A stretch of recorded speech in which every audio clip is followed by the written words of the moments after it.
dados do Instituto Brasileiro de Geografia e Estatística, o IBGE, 54% da população brasileira é formada por pessoas negras. A influência da cultura afro está presente de forma profunda na vida do brasileiro, seja na culinária, na música, na dança, nas religiões e até no idioma. É impossível imaginar nossa vida cotidiana sem a contribuição dos negros. Chegaram ao Brasil por meio dos povos escravizados de diversos países do continente africano, mas que se tornaram uma parte fundamental da formação cultural do brasileiro. Mas embora sejamos parte de um país formado em sua maioria por pessoas negras, o desrespeito, o racismo e a discriminação fazem um contraponto triste aos dados estatísticos e a uma cultura tão valorosa, discriminando, machucando e inferiorizando não somente brasileiros de pele preta, mas irmãos em Cristo. Somos realmente todos iguais? Existe racismo velado em nossas igrejas? É possível que aquilo que você trata como apenas uma brincadeira inocente possa machucar profundamente outras pessoas? E o principal, como simples atitudes podem desconstruir o racismo em nosso meio. Eu sou Rodrigo Oliveira, esse é o episódio de número 91 do Resistência Podcast e hoje eu recebo aqui com muito prazer dois amigos negros, irmãos em Cristo, para bater esse papo e falar sobre os reais anseios de quem sofre na pele com a questão do racismo.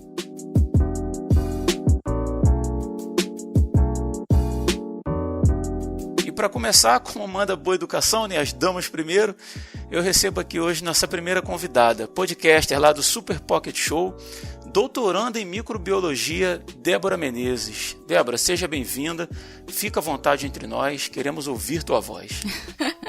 Olá, gente, como é que vocês estão? É um prazer estar aqui pela primeira vez aqui no Resistência e falando de um assunto super importante, né, que eu acho que é necessário essa discussão, né? Então é um prazer estar aqui com vocês. Show de bola, prazer é todo nosso. Você custou a chegar aqui, né, Débora? É, um pouquinho. Eu já participei algumas vezes lá do Super Pocket Show. Mas legal, muito bom. Prazer ter você aqui com a gente. Obrigada. E para fechar o time aí, mas não menos importante, eu recebo aqui o também podcaster do Resistência Podcast, do RP Off, do Entre Pontos de Vista, do finado Arrocha Cast e papai da Laura, Luan Brum. Fala aí, Luan. Fala, pessoal. Prazer estar aqui, né? Gravar um podcast depois de tanto tempo. Não gravo desde que a Laura nasceu. Quase 9 meses isso já.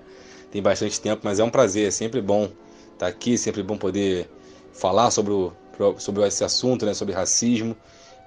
O prazer é meu, cara, de estar aqui, você sabe disso. E bora fazer um programa bom aí, tentar plantar a semente no coração das pessoas. Cara, se a gente puder ajudar alguém a pensar um pouco a respeito e mudar um pouquinho o ponto de vista e melhorar essa questão no âmbito pessoal, eu acredito que a gente já conseguiu grande coisa, né? Mas vamos ver para onde que esse papo vai.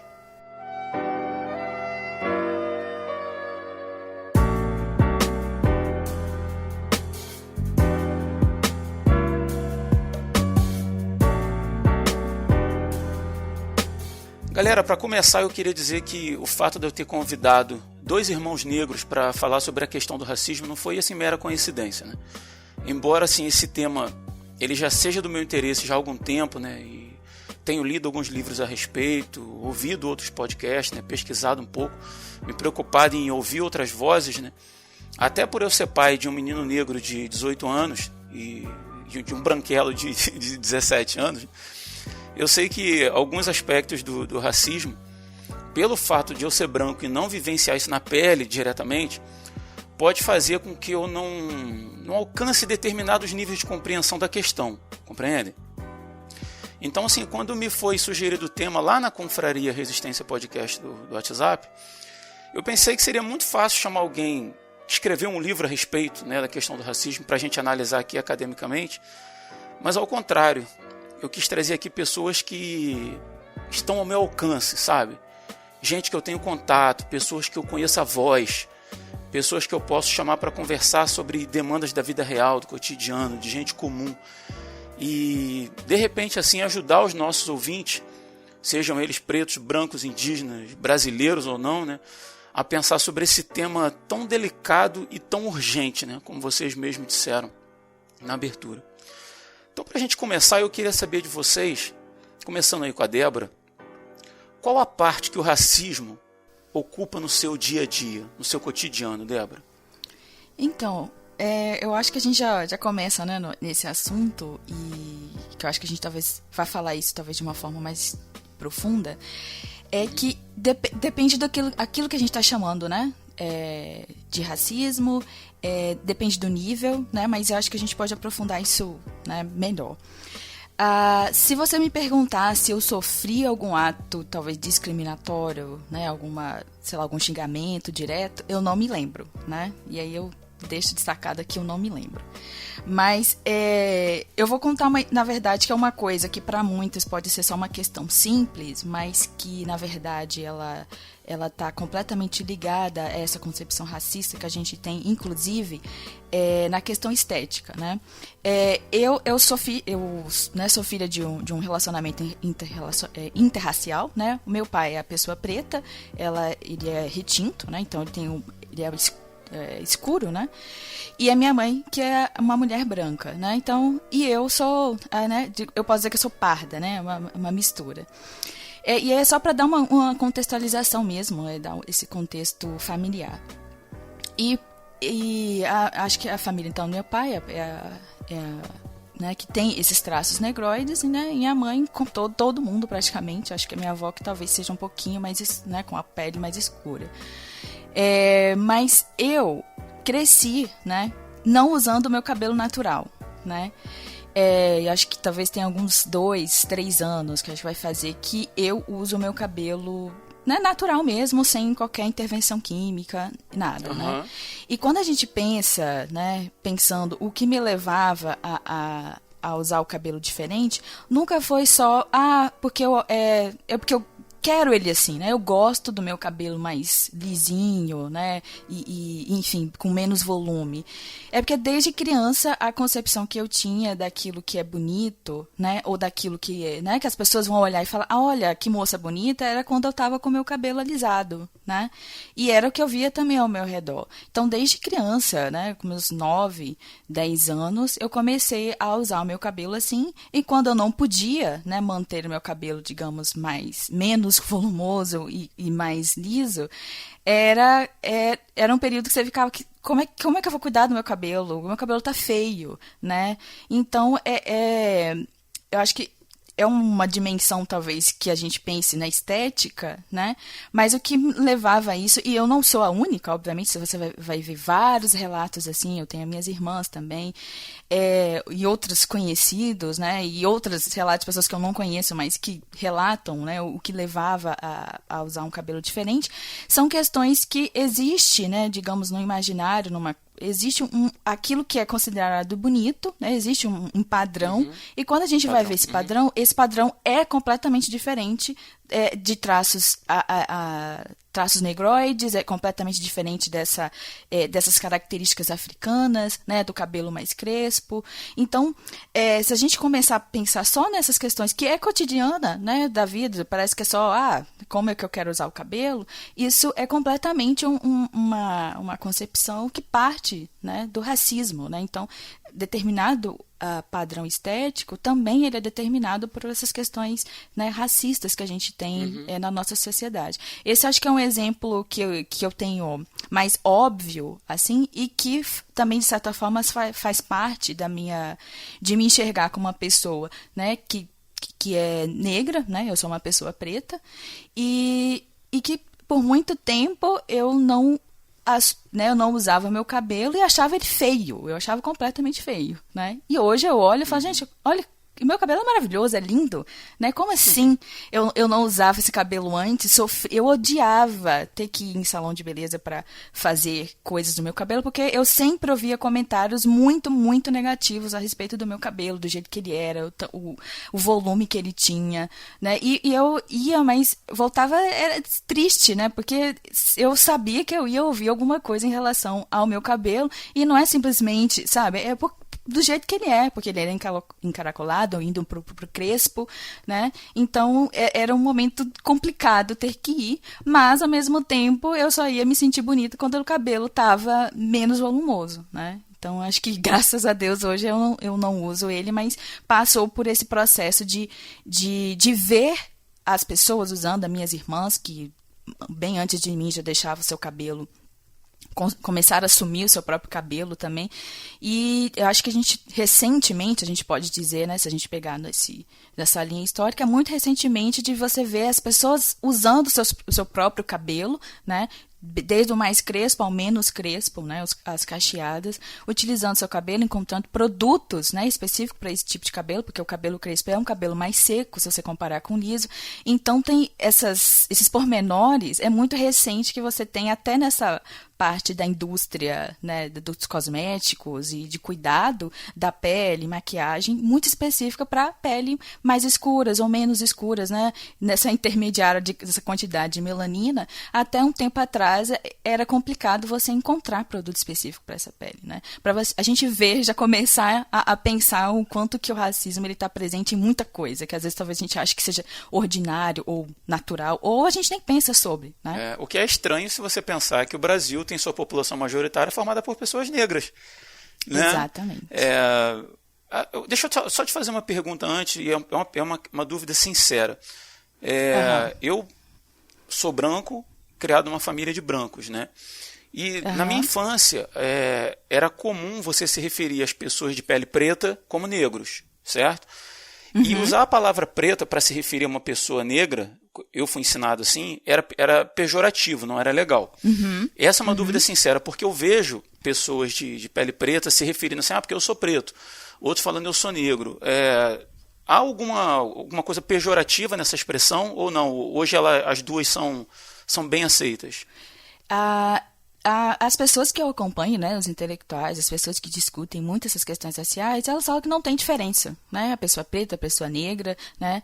Eu acho que talvez hoje a gente vê que as pessoas elas se sentem muito mais incentivadas a se afirmar assim, porque é uma cor, né, é preto, né, então não vê realmente essa diferença. E eu acho que antigamente as pessoas nem falavam negra, né? Ainda falar que a pessoa é negra ainda tinha uma questão ali. Então, às vezes você fala, você é moreno. Como se fosse atenuar uma coisa ruim, né? Isso, que é uma característica, né?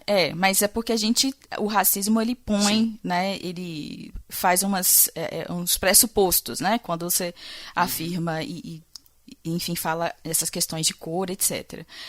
Mas, em teoria, né, não tem diferença alguma entre você usar, né? Pode contar individualmente, você vai ter alguma outra pessoa que prefira falar negra, ou, né?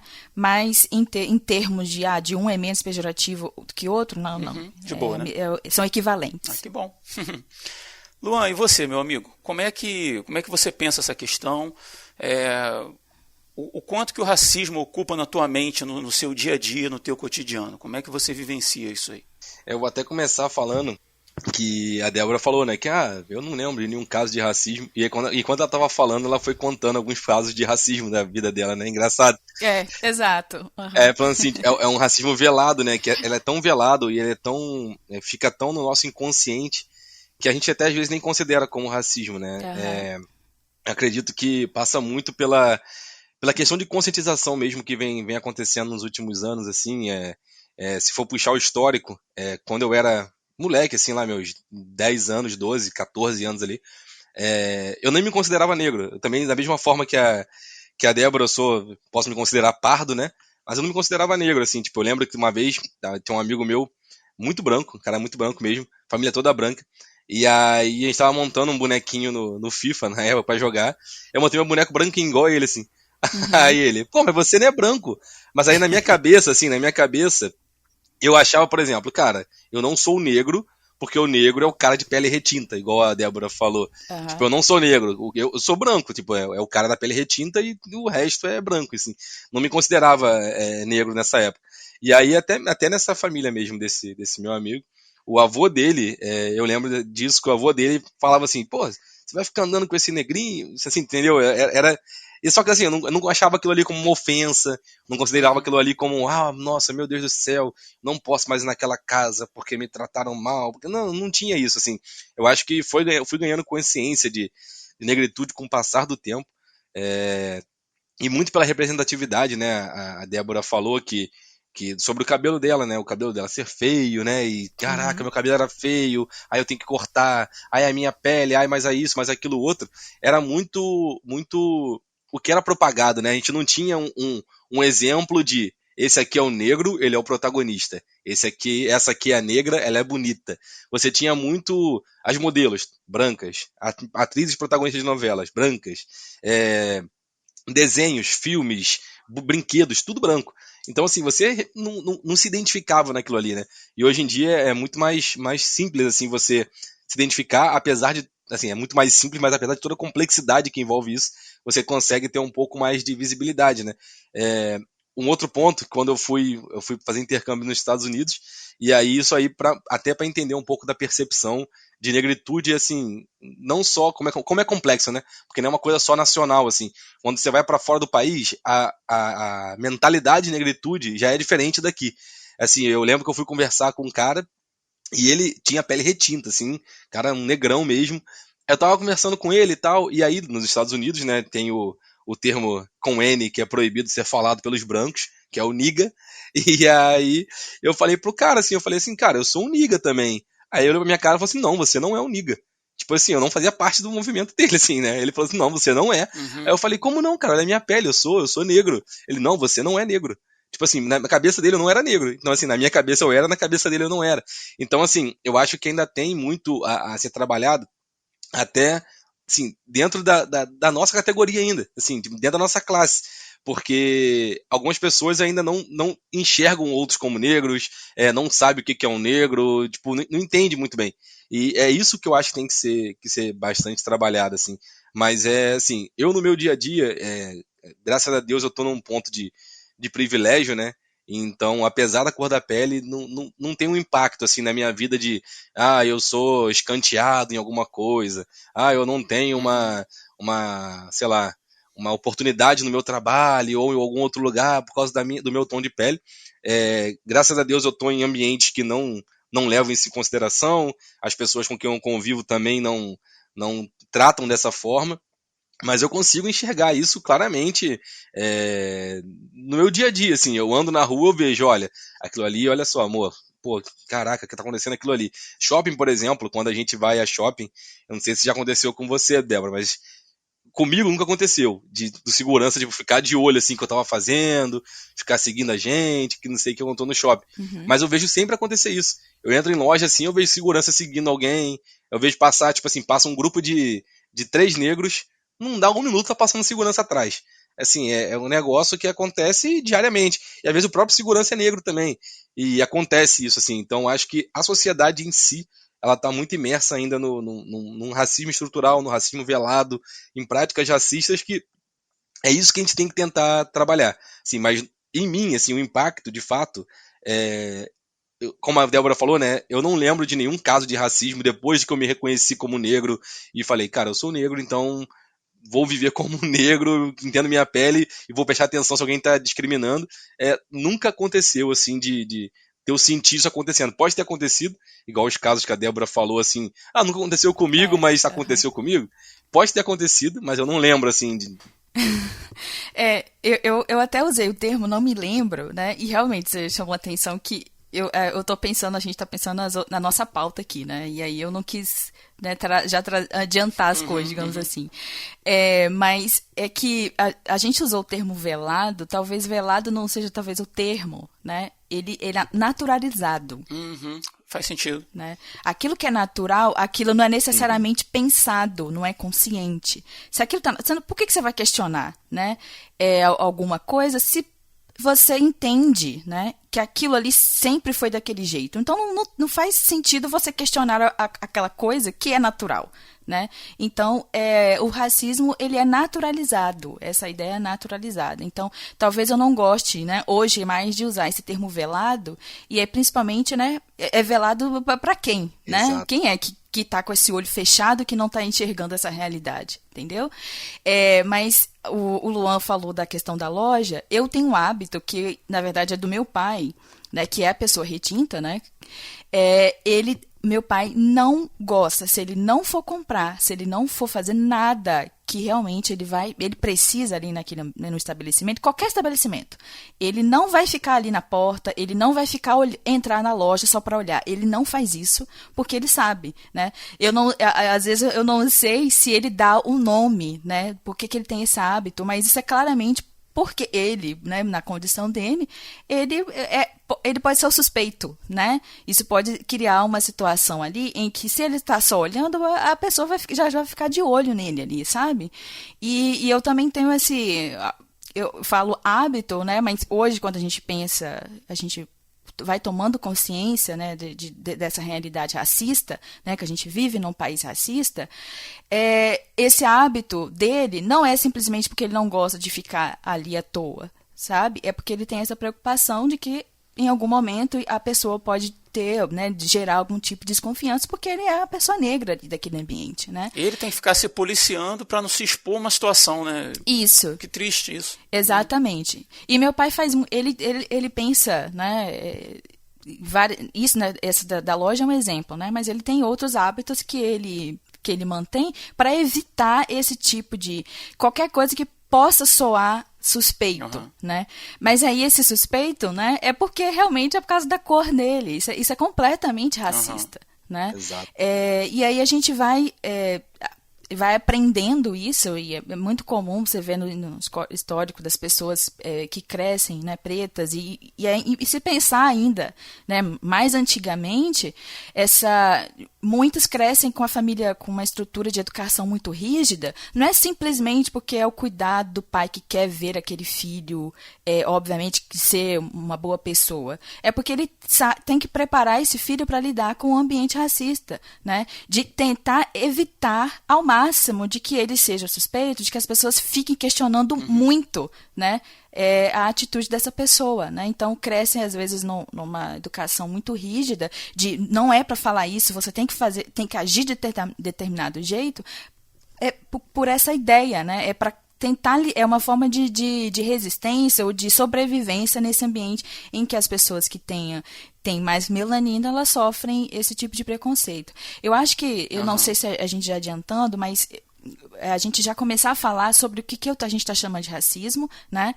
Outros conceitos que surgem quando a gente está falando de racismo é discriminação, preconceito, né? Que obviamente são termos completamente correlacionados, né? Eles estão dentro de um contexto único, mas que são coisas diferentes, né? Então, se a gente pensar por que a gente fala que a sociedade é racista, o que é racismo? O racismo, a gente está falando de um conjunto de ideias, né? Que parte da ideia de que existe raças, né? E que determinadas raças, elas estão associadas a um tipo de comportamento moral, tem alguns tipos de princípios, valores. Então, aquilo que a gente vê do corpo de uma pessoa, né? Então a gente usa um termo na genética de fenótipo, aquilo que as características visíveis, né, de uma pessoa, elas estão associadas, né, a algum tipo de... que se espera que a pessoa tenha algum tipo de caráter, que essa pessoa tenha algum tipo ou não de inteligência, né? Então você atribui esses caracteres, né, ou de valores, né, éticos e morais, porque a pessoa ela tem determinada cor. E as pessoas brancas sempre foram vistas como o modelo, o padrão, né? As pessoas que são mais tecnológicas, estão mais associadas à inteligência, enquanto as pessoas mais bem-sucedidas, né? Enquanto as pessoas, né, com uma cor a mais, né, então as pessoas negras sempre foram vistas como que eram como humanos, né, que aí também tem outra questão, que muitos contextos, inclusive aqui a gente está no podcast que somos pessoas cristãs, né, dentro, né, do cristianismo, pessoas que se diziam cristãs, fundamentando essa ideia de que eram animais, né, ou que não tinham alma, ou que eram semi-humanos, né? Basta você ver como os negros chegaram no nosso país. Exatamente. Né? Então, ao longo do tempo, vai tendo um aprimoramento, né, digamos, entre aspas, aqui da ideia, e as pessoas negras, então, eram pessoas preguiçosas, eram pessoas que realmente elas só serviam para serviços braçais, eram pessoas menos inteligentes, sem caráter. E hoje em dia, né, a gente existem algumas frases, algumas ideias, né? E o racismo, ele vai conceber, então, estereótipos, e aí a gente já está entrando na ideia do preconceito, que o preconceito é uma ideia, né? Que se cria a respeito de um grupo étnico, a respeito de uma pessoa, quando você vê a aparência dela, né? É um pré-conceito, né? Você tem uma concepção da pessoa antes de conhecê-la, né? Você tem um pré-conceito. Então são ideias que estão ali na cabeça da pessoa.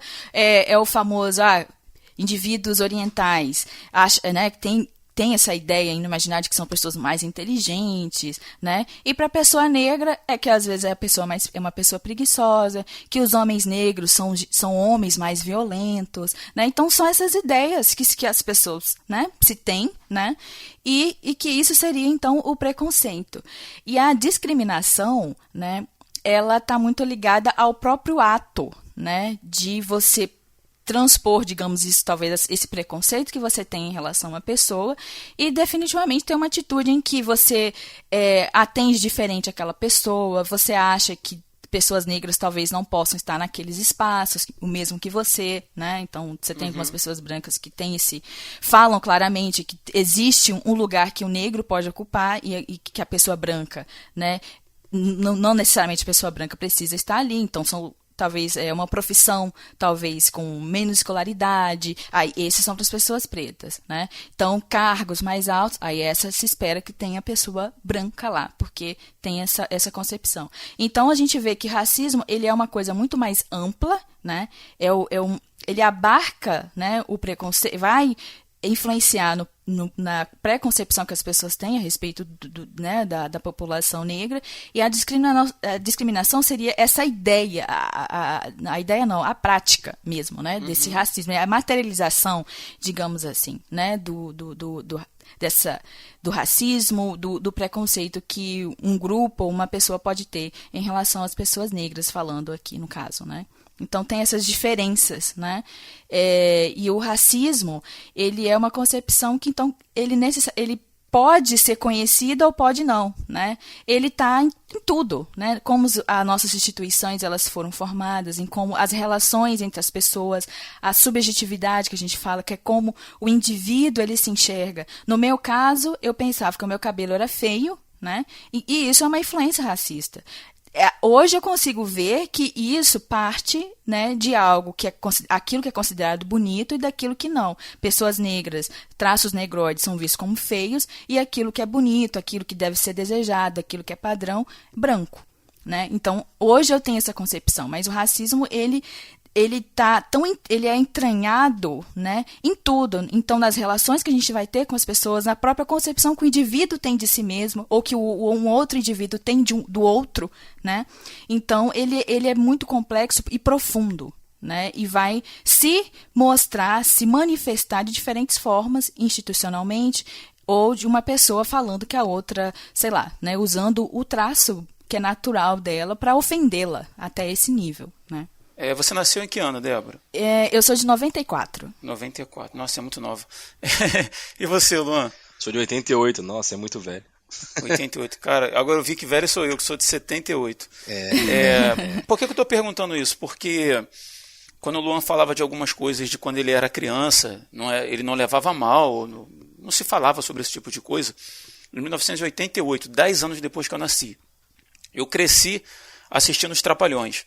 E até hoje eu vejo pessoas trazerem como referência a questão do Mussum, que era um negro que sofria piadas racistas no programa e que lidava com aquilo de boa, aparentemente, né? Eu estava até ouvindo um podcast, não me recordo agora onde foi o autor que escreveu a biografia dos Trapalhões, e disse que aquilo incomodava o Mussum em algum nível e ele não falava em favor do personagem e tal, enfim.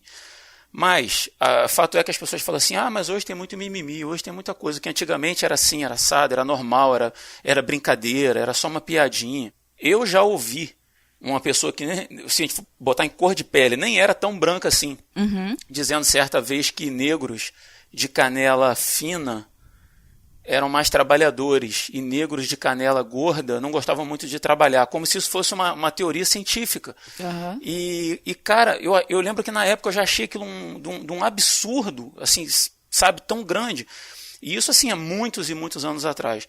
E quando a gente está conversando aqui agora, os pontos que são trazidos aqui, eu pelo menos já tive acesso a isso em literatura, em outros podcasts, em programas de televisão e tal. Então, assim, eu vejo a importância de cada vez mais a gente tratar do tema do racismo abertamente, de forma franca, trazendo todos os pontos, aquilo que incomoda, porque quando a gente olha lá para os... Eu olho, né? Vocês não podem olhar para os anos 80, porque o Luan já nasceu no final dos anos 80. Mas quando eu olho lá para trás, eu vejo que muita coisa mudou. Isso quer dizer que a questão do racismo hoje é é bobeira? Não, de forma nenhuma. Isso quer dizer que a maior parte do problema foi resolvido? De forma nenhuma. Né? Mas eu consigo enxergar que alguns passos foram dados nessa direção. E isso é muito importante. Enquanto vocês falavam, né, da experiência particular de vocês, como eu já disse, branco, criado em família de branco, não tinha muita preocupação com esse tipo de tema, né? Era outra época. E aí eu, há 18 anos atrás, tive um filho negro, Felipe, né? E Felipe pretinho. E estava eu e o Felipe na rua, me lembro disso, na cidade assim, e o Felipe estava numa calçada assim mais segura, né? Dava para ele andar sozinho. E vinha eu com ele, e só estávamos eu e ele. E aí o Felipe soltou da minha mão e foi na frente, correndo, assim, sei lá, 5, 6 metros na minha frente.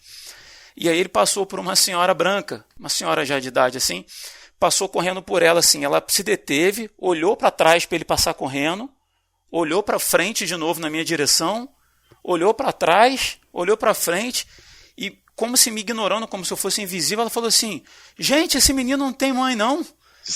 Sabe, porque na cabeça dela, aquele cara branco que vinha atrás jamais poderia ser pai daquele menino. Eu não estou dizendo que ela fez por maldade, a questão não é essa, eu não vou julgar o que estava no coração dela. Mas naquele dia, meu olhar para o meu filho despertou. E eu falei assim, cara, eu tenho um filho negro. E eu tenho que conversar algumas coisas com ele, eu tenho que explicar algumas coisas para ele, eu estou sujeito a ver meu filho passar por situações que vão fazer meu coração sangrar. Entende? E a partir desse momento eu comecei a prestar muita atenção nesse tipo de coisa. Cara, ter um olhar assim triplicado em relação à questão do racismo. E aí, a partir desse momento que o Felipe nasce, cara, isso para mim se tornou tão veemente na minha vida, cara, que qualquer ato, seja piadinha, seja brincadeira, que eu vejo outras pessoas fazendo, cara, me corta o coração, é como se fizesse comigo, sabe? Então, assim, por isso eu acho que é importante sim a gente tratar desse tema e continuar falando, continuar denunciando e dizendo, olha, no caso de vocês, né, isso incomoda. E no meu caso, não faça isso, porque isso também me incomoda. E isso independe da gente de ser branco, de ser preto, de ser... seja lá o que for, cara. Né? A gente precisa pensar sobre essas coisas. Alguém disse certa vez que não precisa ser negro para lutar contra o racismo. Basta ser humano. E, cara, isso é uma frase assim que me marcou demais, cara. E é um compromisso nosso, né? Não só como brasileiros, mas como cristãos, né? Sim, o que eu ia dizer era sobre, puxando o gancho aí, o que você fala para o seu filho e tudo que a Débora falou sobre o racismo ser uma coisa já, assim, institucional, uma coisa que permeia mesmo a sociedade. Tem aquela frase, né, que o negro tem que ser 2 vezes melhor em tudo, porque ele precisa se provar o tempo inteiro. Não basta ele ser bom, né? Se ele for só bom, ele não vai chegar a lugar nenhum. Ele tem que ser ótimo, maravilhoso, tem que ser essencial. Sim. A gente vê teve um caso recente, né, eu acho que foi ano passado, da Nubank, com relação a cargos de liderança, que estava fazendo uma campanha, se eu não me engano, a Nubank estava fazendo alguma campanha antirracismo, que não sei o que lá, e aí falaram, mas os carros de liderança não tem, aí não tem muito negro aí no board, né, na parte alta da empresa não tem negro. Aí a cofundadora do Nubank até lançou uma frase que foi bem infeliz, falando que eram cargos precisavam, né, que tinham requisitos altos, e não dava para nivelar muito por baixo. Então, assim, você já vê que leva já esse pensamento, né, de o negro, ele é como se fosse nivelar por baixo. Se o negro, ele é menos capaz do que um branco para estar ali, porque o branco que tem, assim, cara, se a gente for parar para analisar friamente, de fato o negro ele tem muito menos acesso a muita coisa, assim, a maior parte da população é negra, a gente vive num país que permeia a miséria e, cara, não tem acesso a muita coisa. Quem tem acesso à educação é privilegiado, que a gente tem uma educação muito fraca, a educação pública. Você pega aí, sei lá, 10% da educação pública é boa, o resto é bem fraco. Então, na cabeça na cabeça racista, né, da sociedade, o negro ele tá ali, naqueles 90% de educação ruim, e ele vai ser formado como um negro de educação ruim. Então ele não vai sair daquela educação pública um chefe, um líder. Não pode chegar nesse ponto, né? E assim, eu vejo vários casos, assim, não pensando na educação pública, né? Desviando um pouco do assunto, eu vejo vários casos de pessoas que saem de escolas públicas e são, assim, excelentes. São médicos, são militares de alta patente, que vencem na vida, assim, né? Então, assim, não dá muito pra gente usar esse preconceito, né? Que a Débora bem definiu, o preconceito de que se o cara estudou em escola pública, se o cara é negro, se o cara é pobre, ele é menos capaz. Isso é o que a gente vê, assim, à torta e à direita no Brasil, não só no Brasil, né, mas assim, na sociedade que a gente está tratando aqui é o Brasil, e a gente vê isso acontecendo, isso assim, esse preconceito aí vai que gera discriminação, né? Tipo, é um fluxo, né, que vai gerando essa discriminação e vai fazendo com que a gente perca oportunidade, vai fazendo com que a gente tenha que se provar a cada dia, vai fazendo com que o pai da Débora e outros pais da Débora precisam estar se vigiando, sabendo que assim, cara, eu não posso fazer isso. Eu não posso pegar essa camisa e ir até a porta da loja para mostrar para Débora, por exemplo, que se ele faz isso, ele tá roubando, na hora. Assim, já vai aparecer um segurança na hora para achar que ele tá roubando. Ele não pode simplesmente, posso experimentar aqui o tênis? Levantar e dar um passo pro lado, o cara já vai ficar nervoso com aquilo ali. Então, assim, é horrível a gente ter que policiar nossas atitudes. E se fosse uma coisa assim, não, a gente tem que policiar nossas atitudes, porque a sociedade inteira é assim. Se o branco fizer isso, se o pardo, se o negro fizer isso, a sociedade enxerga dessa forma, não é. Tipo, enxerga como já fosse um suspeito, né? O negro ele tá ali como um suspeito. Ele não é mais um que tá dentro do shopping. É separado as pessoas que estão no shopping e os suspeitos que estão no shopping. Aí o branco, ele pode fazer o que for, que não vai acontecer nada, o negro tá na loja, ele já é suspeito. Teve um caso, eu não lembro agora se foi, cara, eu não vou falar o nome da loja, porque eu não lembro o nome da loja, mas teve um caso recente, também recente, assim, coisa de 1 ano, que uma mulher negra entrou numa loja, ela sofreu discriminação, e aí com a gerente da loja e tudo mais, a gerente da loja começou a discriminar ali, e aí descobriu-se que a mulher que estava sofrendo a discriminação era, tipo, delegada da Polícia Federal, um negócio assim, e era um negócio que não era legal ter mexido com ela. A mulher voltou, já com procuração na mão, já voltou com polícia lá, a gerente sumiu, né? E a empresa também nem se mobilizou para falar mais sobre isso, que não sei o que lá, passaram um pano quente. Mas, assim, você vê que, cara, a pessoa já é vista como uma suspeita, você não sabe nem que aquela pessoa é da vida. Aquela pessoa ali era militar de alta patente, ela talvez, cara, nunca tenha infringido nenhuma lei na vida dela, mas ela já é vista como suspeita, né? Então, assim, isso é muito complicado, cara. E foi o que você disse, a gente precisa debater esse assunto, para que esse assunto ele gere semente e que pessoas como você bem disse, né? Você bem disse que são pessoas criadas em outra época, né? Assim, tipo, meu pai é da década de 50, 60, cara, avô e tudo mais. Essas pessoas, é difícil botar na cabeça delas que a sociedade mudou, que a gente, beleza, que os trapalhões tinham aquilo ali e as pessoas iam, beleza, era outro momento. Se a gente parar pra olhar lá atrás agora, tá errado. Assim, não é porque fazia que tava certo. Se a gente for considerar, então, não, porque fazia até um tempo atrás, os negros eram carregados em navios, eram tirados de seus países, pô, devia estar certo. Não é certo. Não é porque foi feito que tá certo, assim. A gente tem que parar e olhar criticamente com o olhar de sociedade que a gente tem hoje e entender, aquilo não é certo. Aquilo que acontecia lá atrás não é certo. Aquilo que acontecia lá atrás não é normal. Não é normal que eu veja uma novela, um filme, e tenha um protagonista branco e ele é o salvador, o negro é o ajudante dele. O negro não é o protagonista, o negro é o cara que ajuda o branco. Não é normal. Quando não é o vilão, né? Quando é o vilão. Eu não posso normalizar que quando eu vou assistir um filme, por exemplo, um filme de um ator negro, por exemplo, sei lá, um Will Smith, um outro ator, tem alguns atores negros que fazem isso, que eles colocam um filme quase todo assim com atores negros. Eles recheiam o filme de atores negros porque aquilo ali, ele quer que aquilo ali seja visto como normal. E aí você vai ver um outro filme, sei lá, que ele não é um filme que ele produz, um filme que, sei lá, que ele é convidado, um filme, sei lá, e o Will Smith, início de carreira, tipo, é o Will Smith mais um monte de branco.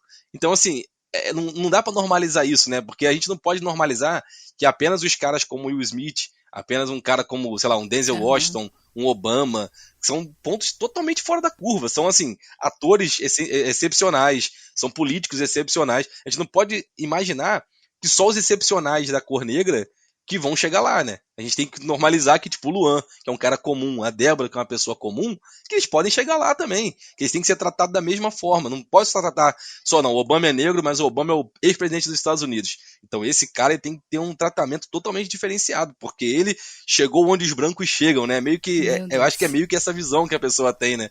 E é isso aí que a gente tem que assim, desmistificar, tem que acabar, porque esse tipo de coisa, assim, cara, é um negócio que depois que eu passei a me enxergar com o negro, assim, isso me incomoda muito e, assim, eu brigo, eu vejo alguém falando sobre isso, assim, eu fico assim, cara, não é possível, a gente tá em 2022, cara. O cara tá parado, tá congelado em 93 ainda, não é possível, cara. Não é possível que esse tipo de coisa aconteça, né? Então é por isso que a gente tem que ficar batendo sempre nesse assunto, tem que plantar semente, tem que regar essa semente, tem que fazer a árvore crescer e dar fruto. Porque se deixar assim, não acontece o racismo, deixar pra lá, a gente vai voltar. É mais fácil a gente voltar do jeito que a sociedade está hoje. É mais fácil a gente voltar a 80 e pouco do que avançar para 2030, né? Uhum.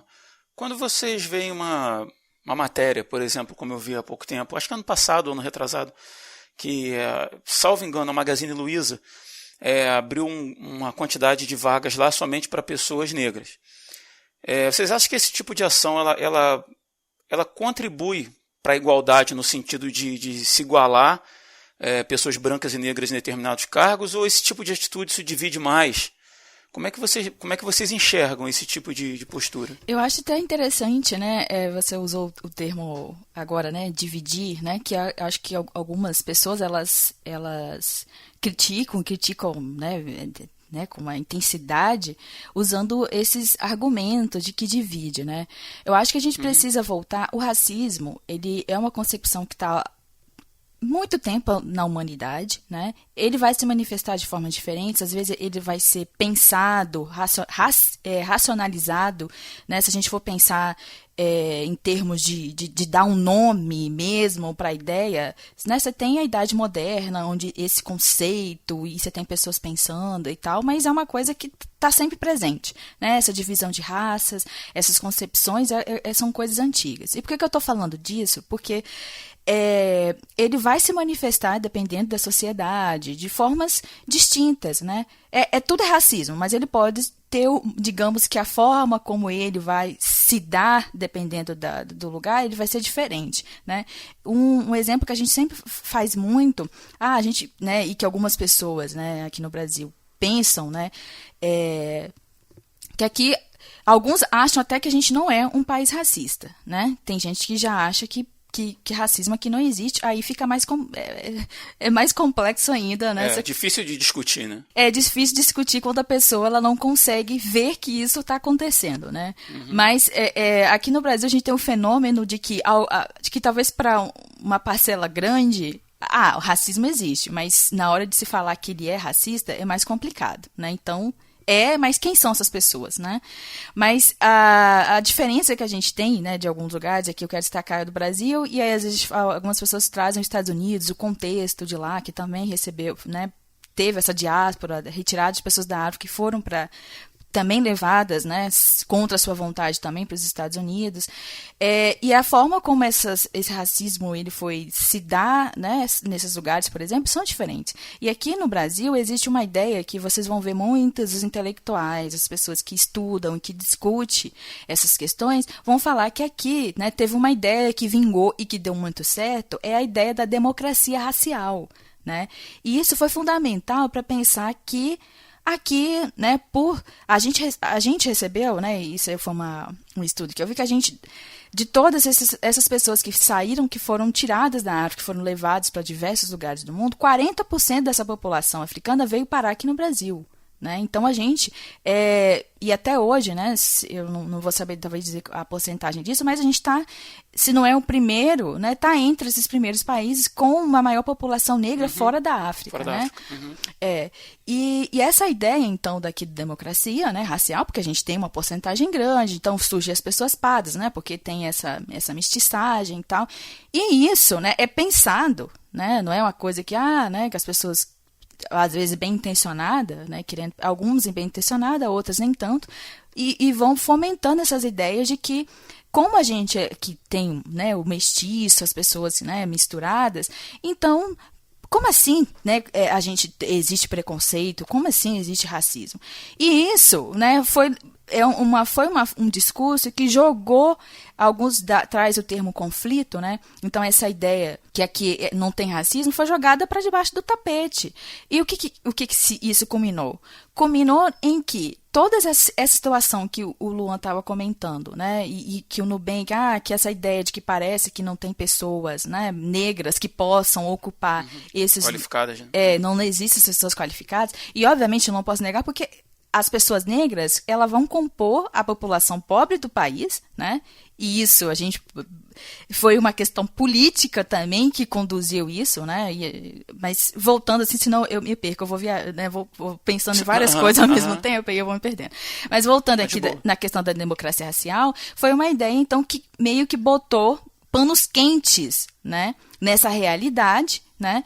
E as pessoas, elas vão reproduzindo isso, né? Então, todo mundo, né, ou a maioria vê que o racismo é uma coisa muito errada, mas a gente vai reproduzindo, né, as coisas, vão mantendo as coisas do jeito que estão, né?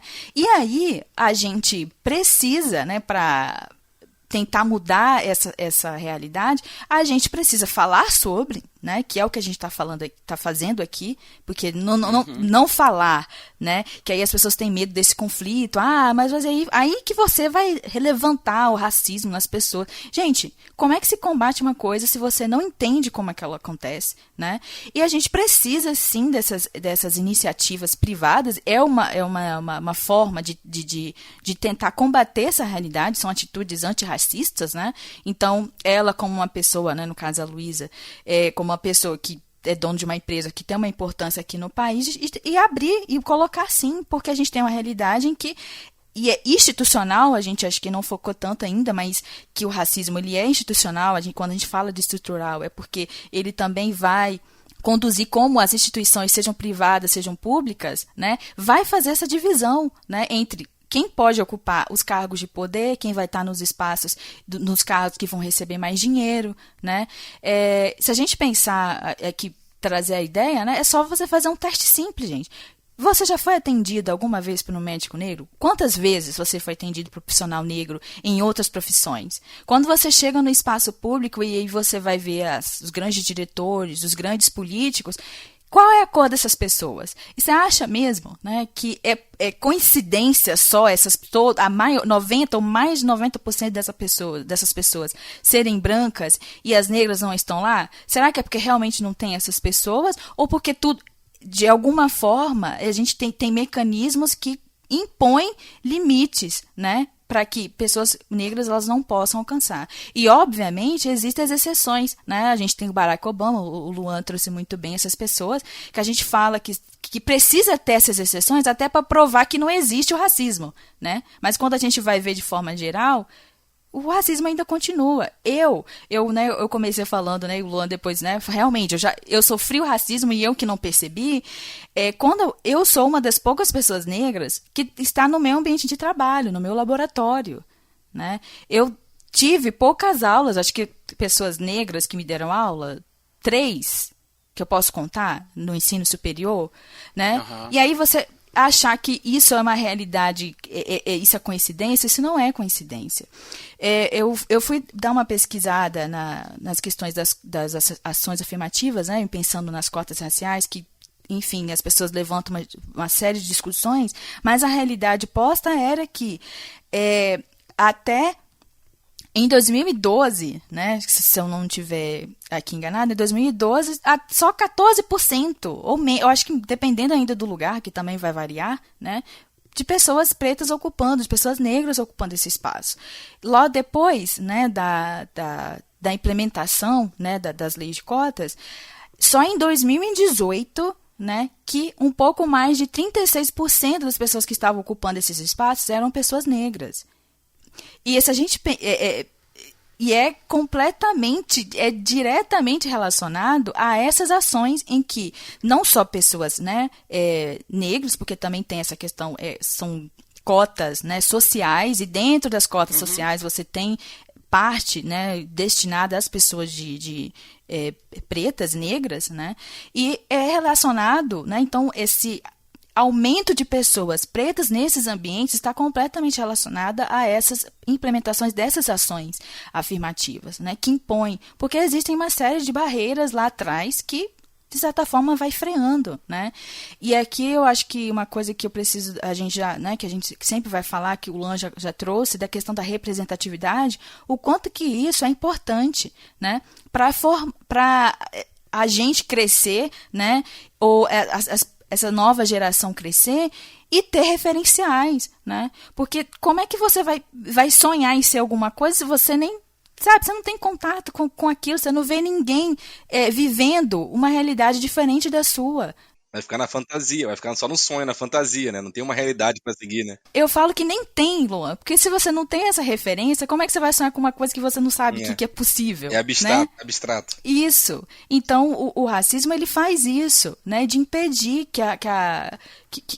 de ver que é possível. Então, de alguém que cresce num ambiente periférico, com pouco acesso, eu sou uma das primeiras a concluir, ter mestrado, a entrar no ensino na Universidade Federal Pública, né, eu fui a primeira a entrar da minha família, né, e eu sou de 94, né, então assim, eu entrei, eu fui cotista, né, e eu posso afirmar que são coisas que são essenciais e importantes, né? Porque a gente precisa fazer aquela questão que as pessoas falam da equidade, né? Para depois a gente conseguir igualar. Porque se só deixar o sistema e esperar que as coisas aconteçam, não vai, porque o sistema ele é racista, né? A forma como ele opera, ele é racista, então vai haver essa desigualdade, vai continuar assim, né? Então, se a gente não ter mudar essas políticas, né, e pensar de forma diferente, as coisas elas vão continuar do jeito que estão, porque há uma manutenção,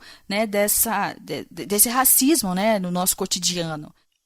Eu fico até, né, tô falando até demais assim, mas... Nada, fica à vontade. É porque realmente é muito, quando a gente começa a pensar, e a gente como cristão, né, e vê que um sistema desse, uma ideia dessa, ela surgiu com pessoas cristãs, né? Ela surgiu com pessoas protestantes, e a forma como a escravidão se deu aqui no Brasil, ela teve fundamento cristão para isso, né?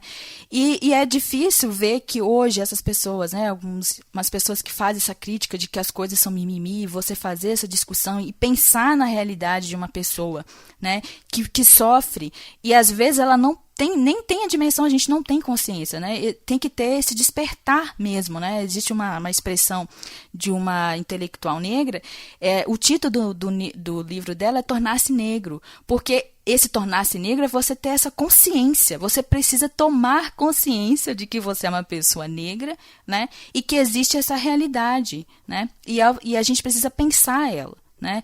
E é difícil ver cristãos reproduzindo esses pensamentos, dizer que essas coisas não existem, ou em uma resposta a uma morte que claramente, né, de pessoas negras morrendo, e as pessoas num protesto falar que vidas negras importam, e alguns cristãos falarem que todas importam, sem entender o contexto e não conseguir imaginar que o pecado, né, quando a gente pensa lá na queda, para a gente é muito fácil, cristão, entender que o pecado ele permeia tudo que a gente faz. Onde o ser humano está, aquilo que ele faz, nunca vai ser perfeito, porque a gente não é perfeito, né? Então eu não entendo por que é difícil entender que o racismo ele vai permear tudo, desde uma ideia na cabeça de uma pessoa, a forma como as instituições, a forma que a economia ela gira, né? Da desigualdade que a gente vê. Por que é difícil imaginar que o pecado está nisso, né? E que às vezes está em coisas pequenas, né? A gente consegue enxergar que o pecado às vezes está em coisas muito pequenas e atitudes que a gente toma, então eu não vejo porque é difícil pensar que o racismo ele tem essas dimensões e que às vezes pode ser não visível para a gente, que aí precisa desse despertar, né? E a gente como cristão, a gente tem digamos que a gente tem uma responsabilidade ainda muito maior do que a sociedade como um todo, né? De estar, digamos, na dianteira, né? De tentar mudar essas ideias que são racistas, coisas, né? O racismo, ele é uma ideia pecaminosa, né? Completamente pecaminosa, que já foge que todos nós somos iguais, né? Em teoria, quando a gente vai para a Bíblia, realmente todos somos iguais, mas quando a gente está olhando para a nossa realidade, não é, né? E tentar pensar, né, a sociedade como, né, a pessoa, às vezes as pessoas, né, não vou dizer que a pessoa, ela realmente está intencionada, mas ela está reproduzindo inconscientemente o racismo, quando ela fala que todos somos iguais, todas as vidas importam. Mas se a gente for pensar num contexto mais amplo, são ideias que dificultam a gente enxergar a realidade, né? Não permite que a gente consiga entender que na nossa sociedade, né, não é normal você não ser atendido por um médico negro, né? E o que está levando a isso, né? Então, essas ideias, elas tornam meio nebuloso, né, você enxergar essa realidade e tentar pensar o porquê e como que a gente tenta mudar. Né? Eu acho, Débora, que, assim, do que você estava falando, o cristão ele já é visto como alguém que tem que fazer diferente, né? Tipo, a gente sabe que a gente tem que ser diferente do mundo e o mundo já espera, assim, olhar para você e falar assim, aquilo ali, ele é crente mesmo. Porque qualquer atitude que você der uma vacilada, fala assim, é crente, hein? E ainda é crente. E eu acho que, assim, ainda é difícil de fato entender por que cristãos têm esse tipo de mentalidade, mesmo sabendo, né, que somos todos iguais e tudo mais, mas eu acho, assim, o que eu acho que acontece, né, as igrejas, elas têm um pensamento mais conservador, né, e infelizmente, pautas como racismo e, cara, qualquer outra pauta de minoria, ela não entra nas discussões do conservadorismo, né, ela entra mais na discussão do liberalismo.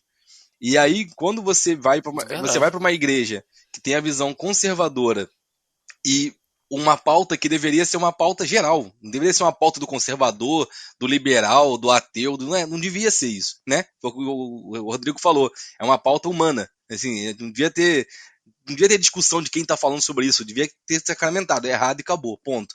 Ela vai pro lado do liberalismo. E a gente é uma igreja que é conservadora e a gente fica nessa briga. Tipo, vai achar, isso é mimimi, isso é bobeira, porque tá do lado do liberalismo. Se fosse uma pauta que tivesse do lado do conservadorismo, a gente ia defender com unhas e dentes isso, como se fosse assim, um negócio maluco. Não pode fazer racismo, não sei o que lá.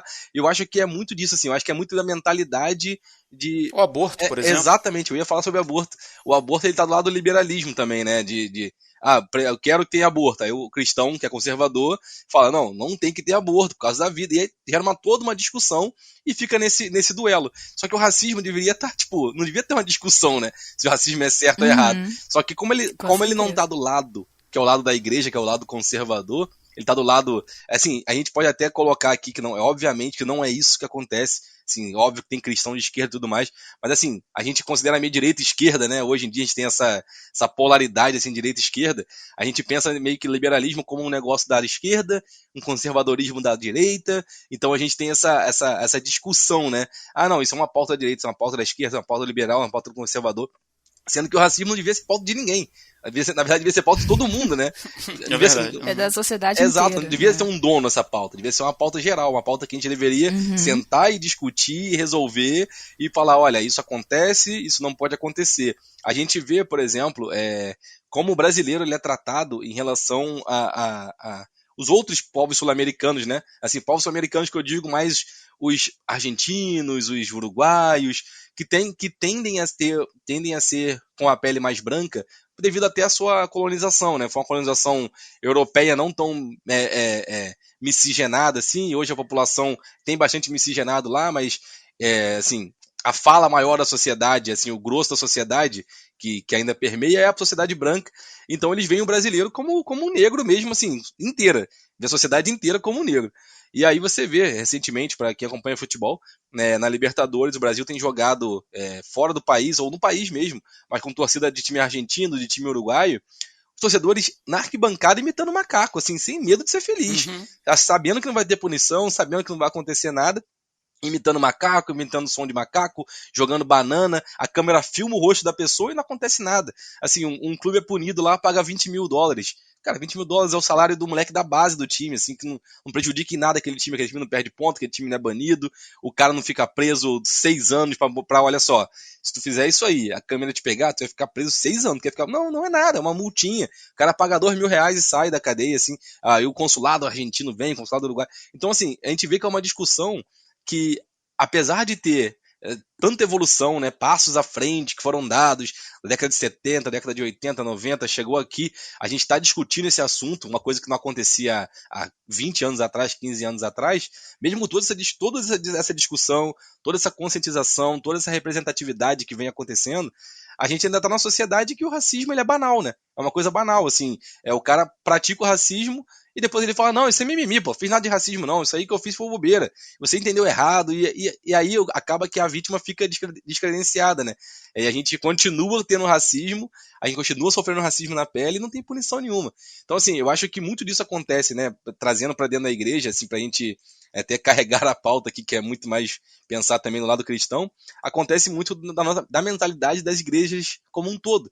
A gente tem uma mentalidade conservadora, então tudo que não toca no conservadorismo, a gente tende a achar que é bobeira, que é mimimi, que é uma coisa que tá fugindo da igreja, que não é bem assim. Então, assim, hoje a sociedade, a população, né, que tá numa igreja evangélica, tá numa igreja católica, que segue uma religião mais cristã, ela deve ser, assim, eu tendo a acreditar que ela vem crescendo bastante, assim, a população negra que tá nessas igrejas, assim. E mesmo assim, a gente não tem isso sendo tratado dentro da igreja da forma que deveria. Talvez porque as lideranças da igreja não são negras, não sei. Talvez porque esse é um assunto, igual eu estava falando, que não bate no conservadorismo, bate no liberalismo, igreja conservadora, não sei. Eu não sei o que faz. Essa é a pergunta que a Débora tinha falado, eu não entendo como é que isso acontece na igreja. Eu não entendo o que pode ocasionar, assim, também. Porque eu fico assim, cara, é tão claro para mim isso, é tão fácil entender o que está acontecendo, que eu fico sem resposta, assim, por que ninguém toca esse assunto?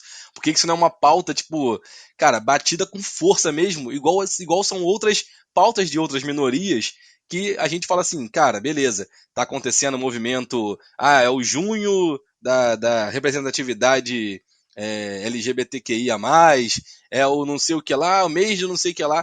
E assim, o racismo, ele é batido o ano todo. Eu não falo sobre isso o ano todo. Só que é tão assim, volátil, né? Um negócio que beleza, tô falando sobre o racismo. O que andou sobre racismo? Nada. Assim, tipo, não tem punição mais forte, a gente não tem racistas sendo presos, a gente não tem diminuição desses casos em estádio, em rodinha de conversa, por exemplo, que a gente leva isso naturalmente, né? As piadinhas vão acontecendo. Então, assim, é um assunto que, apesar de todo o avanço, tudo que acontece, a gente continua travado nele, parece que não anda, né? Ô Luan, eu acho assim que a gente se pergunta por quê, porque realmente às vezes você fica. Eu tô tentando entender, né? Mas é igual a gente tá comentando, né? E eu trouxe a questão dessa concepção do racismo, que ele não necessariamente precisa ser. A gente tá consciente para ele tá acontecendo, né?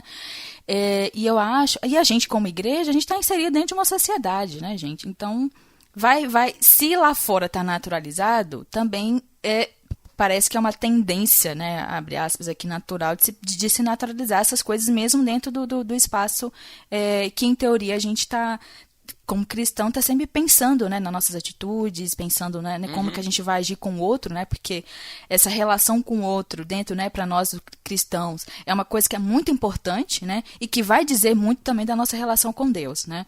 Mas eu acho que, de forma geral, né, e principalmente na nossa sociedade, por aquela questão que eu comentei dessa democracia racial, então que tem essa tendência de diminuir as atitudes, né, não de negar completamente, né, que aí não é negado completamente que não possa existir o racismo, né, mas ele é sempre diminuído em vários níveis, mesmo no nível jurídico, né, no caso que você trouxe de não ter um julgamento pesado para a partir dessa nova Constituição que a gente teve, o racismo, né, eu não entendo, né, do juridiquês, né, mas no juridiquês você tem, digamos, um ato realmente racista e você tem a injúria racial, né, que aí são coisas diferentes, mas e que isso antes era uma contravenção, né? E agora que, depois dessa nova Constituição, que você tem essa criminalização, né? Dada esse caráter mais punitivo. E eu acho que o que é mais comum a gente ver é a concepção comportamental e individual do racismo. Né?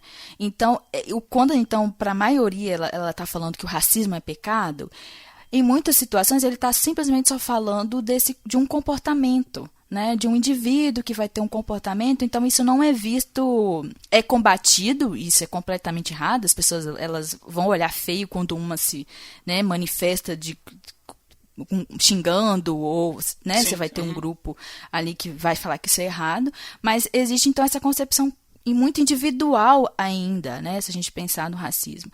E como a gente estava comentando, né, tem essa concepção do racismo estrutural. Não é a mesma coisa que falar que é um racismo velado, não, né? Quando você fala que o racismo é natural, é aquilo que eu comentei. Ele tem uma dimensão muito maior, muito mais profunda. Estrutural. Ele vai impactar como o indivíduo vai se relacionar, né? E é possível, então, uma pessoa ela ter atitudes racistas e ainda assim ter um amigo negro, né? Por isso que você vai ver umas pessoas, né, e as pessoas que pensam racismo não gostarem tanto de quando a pessoa ela fala, mas eu tenho amigo negro, eu tenho, né, e como se isso retirasse, né, esse racismo que pode estar presente na gente, a gente não ter consciência disso. É por isso que a gente precisa falar, porque às vezes você acha que não é racista, mas você tá tendo comportamentos racistas também, né, tá reproduzindo aquilo que é da sociedade, né, e institucionalmente, as instituições, né, então, igual eu comentei agora, né, o Luan trouxe também da própria justiça, né, no combate disso, é sempre uma tendência de diminuir. Então, é muito complicado. Às vezes, você tem a lei, né, mas quando a pessoa ela vai acionar, o juiz, mas eu acho que a pessoa não teve a intenção. E isso, né, é uma característica da nossa sociedade aqui, né, pensando no Brasil. Então, existe essa tendência de, às vezes, diminuir. Mas a pessoa não teve, né, a intenção e tal. Mas é uma forma do racismo continuar sendo perpetuado, porque sempre vai ter aquele grupo que vai levar isso ao extremo, né? Então, você tem as pessoas... Gente, hoje... né, sei lá, semana passada, retrasada, né, lá nos Estados Unidos, as pessoas que morreram, né, por causa da cor dela, e a pessoa fala, não, porque os supremacistas brancos, esses movimentos, aqui no Brasil está crescendo, tá em alta, né, as pessoas elas estão até se sentindo com essa liberdade de manifestar esse tipo do racismo, né, então, essas pequenas coisinhas, se a gente não combater, ela é uma forma do racismo se ter essa manutenção. Uma outra coisa, né, que a gente já comentou da questão da representatividade, nas escolas a gente não fala sobre essas questões, né, e até a forma, né, como é abordado, quando a gente pensa na população negra, a gente vai pensar, obviamente, no período da escravidão, que foi realmente uma manifestação muito clara, óbvia e completamente... né, é absurdo a gente pensar o quanto que a escravidão, né, mais da metade do tempo que a gente tem de país, né, é com pessoas sendo escravizadas, né, aqui, né, então, sei lá, mais 300 e poucos anos aí, de quase 400 anos a manutenção disso, né, e quando a gente vai estudar, as coisas elas ficam só nisso, né? O Luan até falou que obviamente a gente está vendo uma crescente porque tem um nível de tensão que não tem como mais ser segurado, né? A discussão e as pessoas se manifestando em relação, tentando falar claramente em relação a isso, né? O que se teve muito ao longo do tempo é silenciamento, as pessoas, a gente não é contado, por exemplo, que tiveram resistências, né, contra essa situação que se tinha da lei escravocrata, etc. Isso não é falado, né? A história das pessoas que vieram para cá, né? Essa unificação, por exemplo, a gente fala do povo africano, né? Não é povo africano, foram povos, pessoas completamente diferentes, povo que nunca tinha se visto, foram jogados num navio e vieram para cá, não falavam a mesma língua, né? Então, se a gente pensar o quanto que, na perversidade disso, né, da pessoa ter que ter sua língua, o seu nome retirado, né?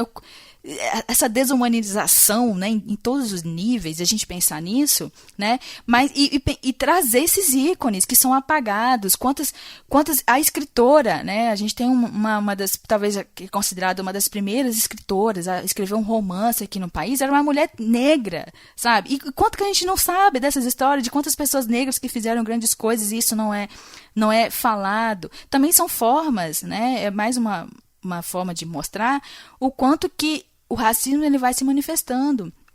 Quantas pessoas negras a gente lê, né? Referenciais teológicos que a gente tem que são pessoas negras, né? Será que é porque realmente não tem ninguém que está pensando essas questões, né? Então, acho que é sair um pouco dessa questão individual, que eu acho que na igreja fica muito nessa questão individual, e que não leva necessariamente a gente ter uma atitude antirracista.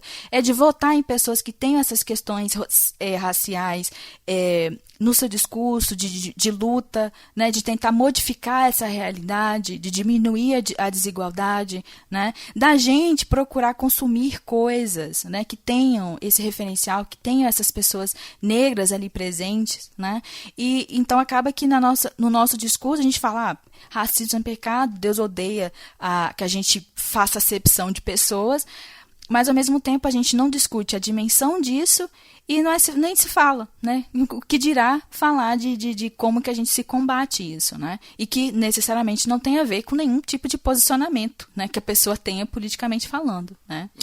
Como vocês entraram na questão da igreja, né? E nós como cristãos, assim, quando a gente pensa na igreja como conglomerado dos santos, Assembleia dos Santos, vamos dizer assim, a gente pensa que a igreja deveria ser um lugar seguro, né, no que tange ao racismo. Na minha percepção pessoal, eu tenho 43 anos de idade, passei por algumas igrejas, mas na maioria delas igrejas presbiterianas, e eu vejo assim que na questão institucional, o negro dentro da igreja ele é empoderado de certa forma. Na minha percepção, ele consegue galgar níveis dentro da igreja de forma que isso não cause estranheza, tá? A percepção de vocês pode ser diferente, mas como eu vejo dessa forma.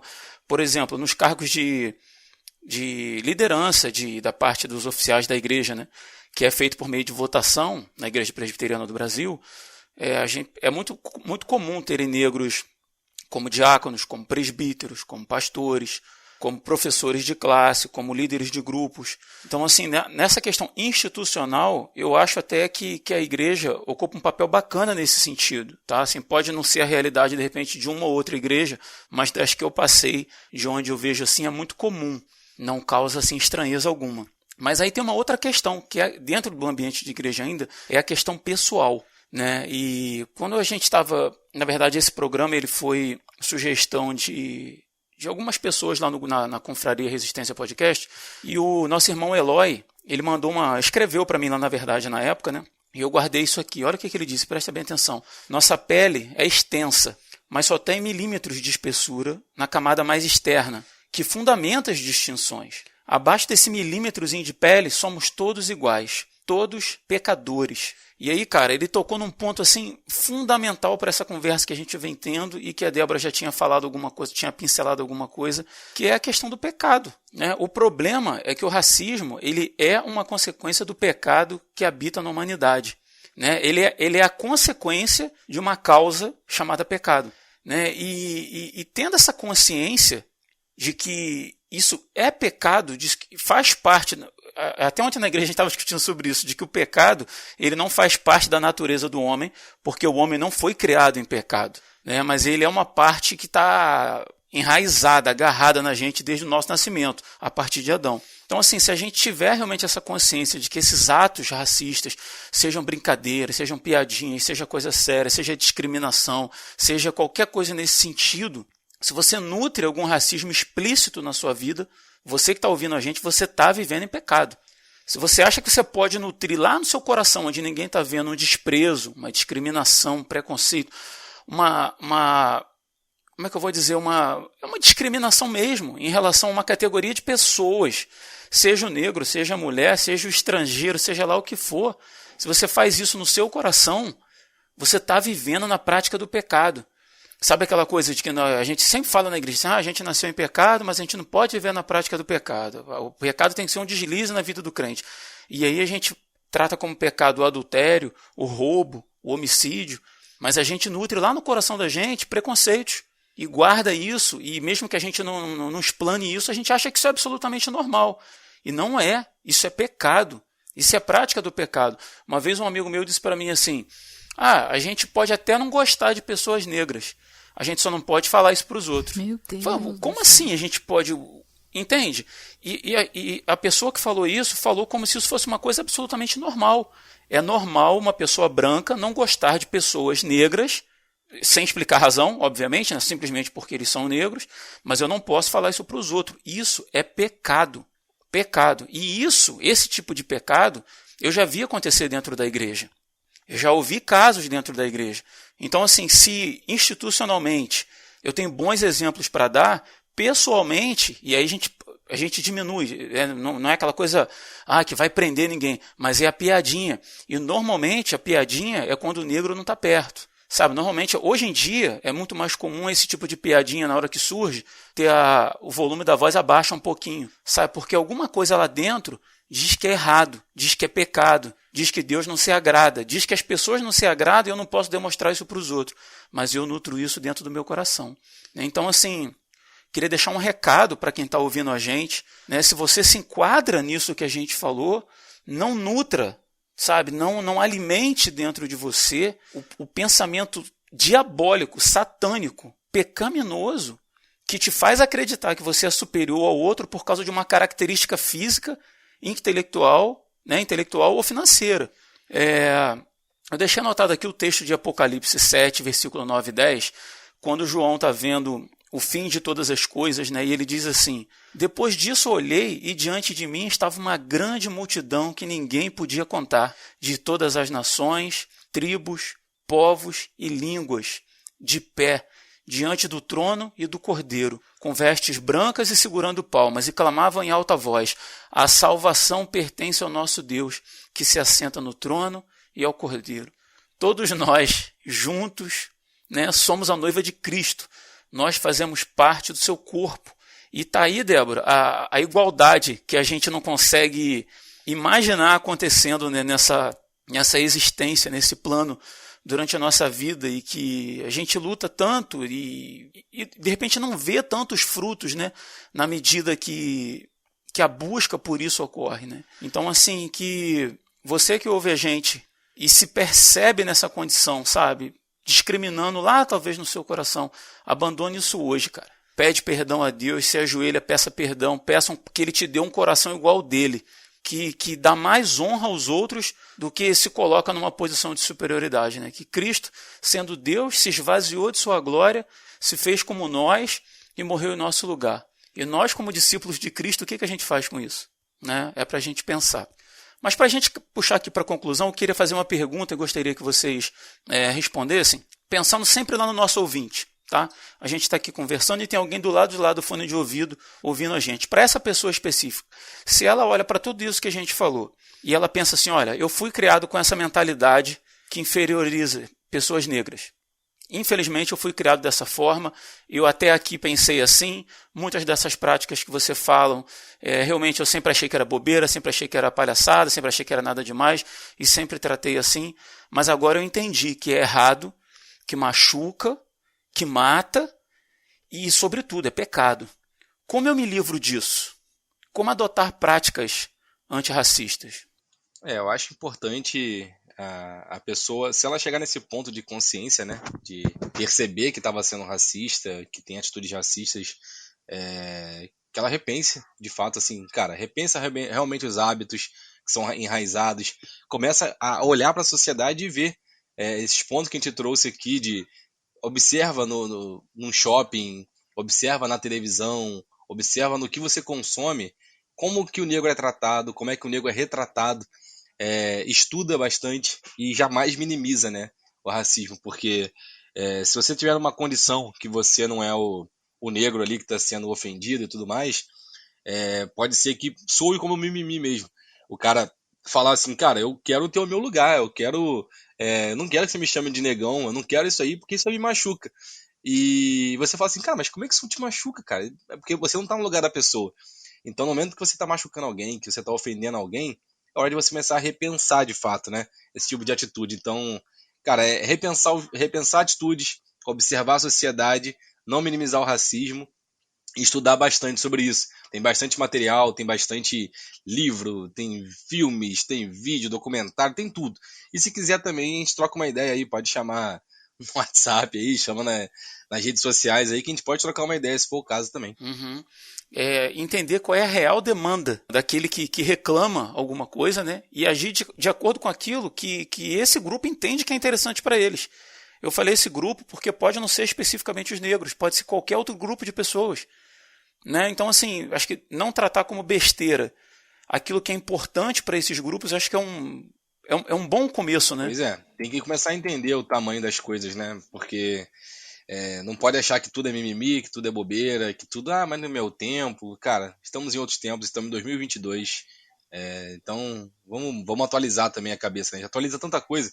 A gente fala, eu até fico brincando aqui, assim, não tem nada a ver com o assunto, mas eu fico brincando aqui em casa sobre a criação da Laura, né? Aí os avós ficam assim, não, porque eu te criei dessa forma, não, porque eu dei feijão com 2 dias de vida, assim, tem uns negócios de maluco assim, né? Ele vai matar a criança, eu não te matei, não sei o que lá. Aí eu falo assim, na sua época era assim, sabe que também não tinha na sua época, não tinha WhatsApp. Então a gente não se fala mais pelo WhatsApp, não mandar uma foto nenhuma da Laura pra você. Vamos viver igual tava na década de 80. Você vai ver a Laura só quando você vier aqui em casa. Aí não acha legal. Então, assim, algumas coisas do passado são maneiras. Assim, não era, na minha época era ok. Mas algumas coisas têm que ser no futuro, né? Então, assim, vamos trazer tudo pro futuro. Vamos entender a sociedade como futuro, nossas atitudes como futuro, porque a gente está no futuro, a gente está assim, no presente, né? A gente está aqui em 2022, é o presente. Só que as pessoas acham que isso é o futuro, né? Porque vivem na década de 80 ainda. Então, assim, vamos tentar atualizar nossa cabeça, nossas falas, nossas atitudes para ser mais condizente com o que a sociedade pede hoje em dia, né? Muito bom, cara. E você, Débora? Eu acho que é mais fazer um reforço, né? Que eu acho que a gente, na nossa conversa, né, a gente foi falando isso, mas eu acho que esse ponto que o Luan trouxe da gente a gente tem que procurar, né? Não adianta. A gente falou desse despertar, né? Essa consciência, né? E não é só consciência no caso, eu e Luan foi consciência da nossa negritude, né? Mas as pessoas brancas, elas podem ter consciência também, né? De que a gente está inserido num contexto racista, né? E que a gente pode estar reproduzindo isso e você não está tendo ciência de que você está reproduzindo aquilo, né? Aí você acha que por você já ter relações, né? Ter amigos, ou ser casado, né? Ou ter um filho, né? Mas a gente precisa ter essa cabeça despertada para essas questões, senão a gente acha que aquilo é natural, né? Porque eu acho que é uma característica de como o racismo ele é mantido ao longo do tempo, é ele se tornar familiar, se tornar natural, a ponto de a gente não enxergar, né? Então, isso aqui é um dos primeiros pontos, uma filósofa, né, negra, a Djamila Ribeiro, ela, no seu livro Pequeno Manual Antirracista, né, que eu acho que é um livro curtíssimo, né, e ela bem direta, eu acho que vale a pena o pessoal conferir, ela já fala que acho que o primeiro passo, né, é desnaturalizar esse olhar, né, que está condicionado pelo racismo, né, então a gente acha que não é que é normal e, na verdade, a gente está sendo completamente racista, né? Quando a gente não pensa, a gente chega nos lugares e não está atento de que pessoas negras no ambiente são as pessoas que talvez estão limpando, né? Que vão te atender, mas não são as pessoas que são diretoras dos espaços, não são os professores, no meu caso, né? Não tem tantos professores que dão aula, mas quando eu olho para algumas outras funções dentro daquele ambiente, são as pessoas negras que estão fazendo, né? Então a gente precisa acordar para que tenha essa realidade, né? Para a gente começar a pensar e partir do ponto, né? E acho que a gente, como cristãos, obviamente, a gente tem que melhorar a nossa relação com o próximo, né? Que foi o que a gente, né? E você trouxe isso de que a gente precisa se relacionar bem, que é pecado, então a gente precisa, né? toda vez repensando o nosso comportamento, a nossa relação com as pessoas. E eu acho que no nosso dia a dia é buscar, né? Consumir, né? Buscar as histórias. É interessante que a gente, às vezes, sabe da mitologia nórdica, sabe da mitologia negra, né? Mas a história do povo que veio para cá, a gente não conhece. A influência que a gente tem, as palavras que a gente tem na língua portuguesa, né? E que tem uma influência completamente africana, né? Das pessoas que vieram para cá, elas trouxeram o jeito de lidar com a terra, com a produção, né? A gente teve um tempo em que era cana-de-açúcar e era uma série de coisas, de culturas que eram mantidas aqui, e que, na verdade, não foram os portugueses que falaram, vocês vão fazer assim. Né? Essas pessoas trouxeram a sua cultura e que isso influencia no jeito como a gente, né, como brasileiro, né, aquilo que a gente come vai ter influência dessas pessoas. A gente precisa buscar entender essa história também. Né? Vocês, o Luan, que tá né, tem uma bebezinha, né, e tal, tá crescendo, a gente tem que botar em contato essas pessoas com o livro, tem que ter, né, o desenhinho, né, da criança negra. Eu estou participando agora de um grupo, o Literatura, né, e aí a pesquisadora, ela vai pensando também essa literatura infantil, como que essa questão racial, ela está ou não está, né, ou como ela pode ser desenvolvida nessas questões, e às vezes é só você pegar um livro, né, e você ter os personagens, tá contando, mostrando uma realidade que até então, gente, isso não acontecia. Eu não tive esse contato de abrir os livros e nos exemplos estarem ali pessoas negras, e não necessariamente só as figuras lá né, das pessoas que foram escravizadas para ilustrar uma realidade, né? Então, passar a consumir, mostrar isso, né, para as crianças, porque desde crianças isso vai sendo assimilado, essa realidade racista, ela é assimilada, né? E as pessoas negras vão crescendo com essa autoestima, muitas vezes baixa, por causa do racismo, né? Eu não sei se vocês já viram, né, um testezinho da boneca, né?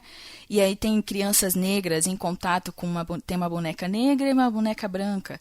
Gente, é tão doloroso você ver como que a imagem, né, que ela tem daquilo que é negro é o feio, talvez uma criança que se comporta, né, não tem um bom comportamento, etc. Então essas coisas vão moldando, e provavelmente porque ela o único contato que ela teve daquilo que se espera de uma criança, do bom comportamento, daquilo que é bonito, é só o contato com coisas brancas, né? Então é muito importante a gente está mostrando para as nossas crianças ou sobrinhos, né, esses referenciais que existem pessoas negras, que elas podem estar presentes nesses espaços, né?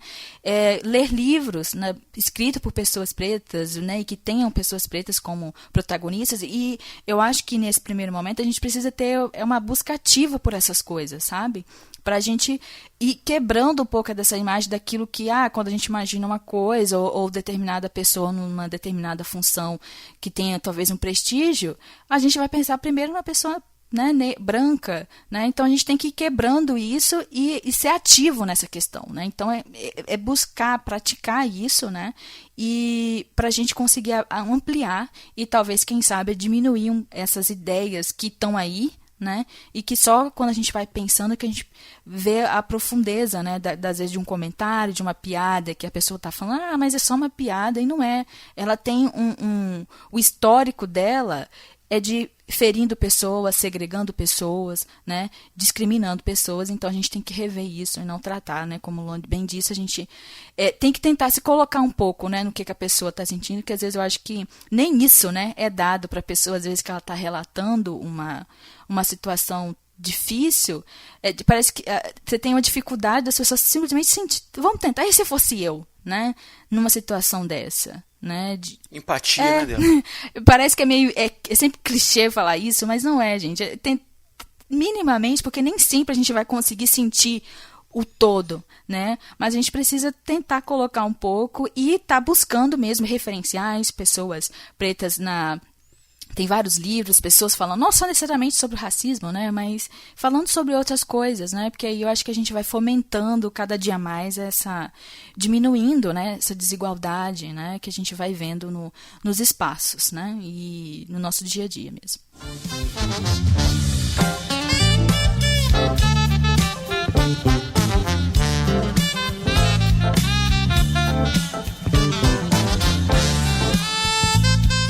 isso, galera. A gente vai chegando aí ao final de mais um episódio do Resistência Podcast. Queria agradecer muito vocês dois por terem participado.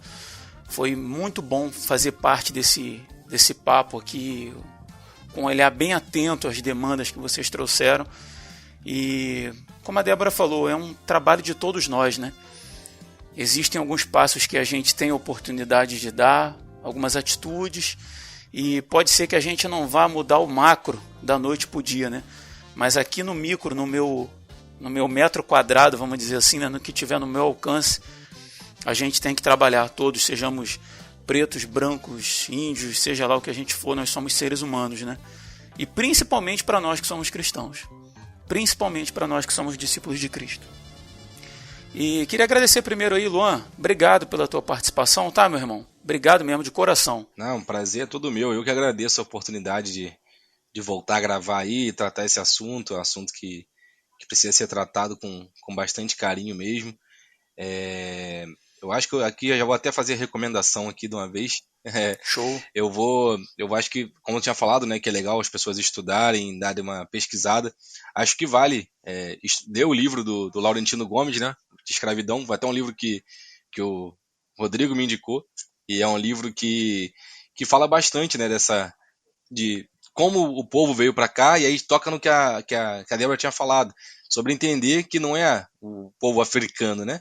É um povo de vários lugares da África, como que isso aconteceu, como que essas pessoas perderam a identidade, que buscam até hoje essa identidade.